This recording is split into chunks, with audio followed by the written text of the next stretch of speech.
I've got Greg Osteen from Vail Valley Cares here with me this morning, and if you haven't been to one of the thrifty shops yet, you're missing out.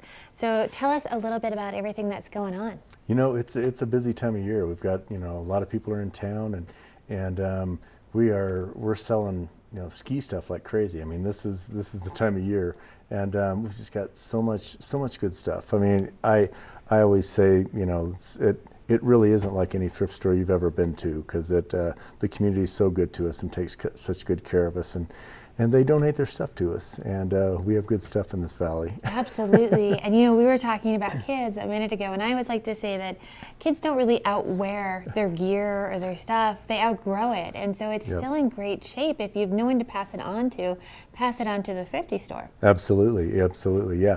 And that's we just try to keep stuff in the system, keep it being used, and kids don't wear out, but the kids outgrow so much stuff, gloves and jackets, and every year, and so we're constantly turning over kids stuff and lots of great kids stuff. And not only that, I know that my son there was a year he lost like 3 coats, and so I know that, and I definitely did not want to go out and buy that kid an expensive coat when I knew it had a 50-50 shot of coming home the next day.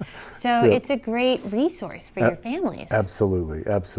And my kids are the same, and we've dropped gloves off the lift, and fortunately at the end of the year, at the end of the ski season, they normally have us pick up the lost and found, which is, you can find a lot of great gloves. They may not match, but they're, because one does go off the lift on regularly. So, I'm sure, absolutely. Yeah. Now, more than ski gear, you guys have a little bit of everything over at the thrifty store. I mean, you can find everything from a good book for, while you're just sitting around, to a great outfit, to a piece of furniture. Yeah, absolutely.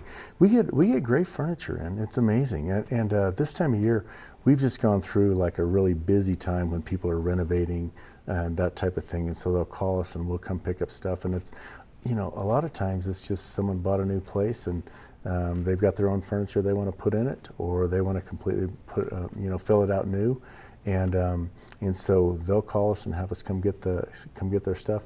And it's great stuff, and we're running out of room for it at the moment. And it is nice though, because we get so many people who come, from outside the U.S. even, who come here for a season to live at a ski resort, and they get an apartment and they don't have a coffee table or a place to eat, and it's a great resource to find anything. Like even your dishes. It's a great resource to find absolutely everything. I know. Well, I look at it, and I've got 4 kids, so I look at it and go, wow, everything in the thrift shop is better than what I've got, because mine's all torn up. But but it is a great resource, and people are just so generous in this valley, and they take such good care of us.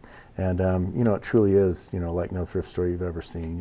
It's unbelievable. Even better is tell everyone about where all of that money goes once you sell everything. Absolutely. The revenue that we generate through the thrift shops, we put back in the community in the form of grants and scholarships, and so far, this past year we did $320,000 in grants and $20,000 in scholarships to CMC, and so far, since we started giving out grants in 2000, and so far we've given over $4 million, and so for dinky little local thrift shop, I think it's kind of cool. That's absolutely very cool. Now, there's 2 thrift shops. Tell me where they both are and the hours. Okay. We are open 10 to 6:30 Monday through Friday, and 10 to 5 on Saturday. And I think on New Year's Eve we'll close at 4 o'clock. And but we're in Edwards, across from Starbucks, and then in Eagle, up Chambers Avenue, past the Justice Center, and on the right side. So yeah. Great, thanks for coming in and telling me all about that. We've got your local weather coming up next.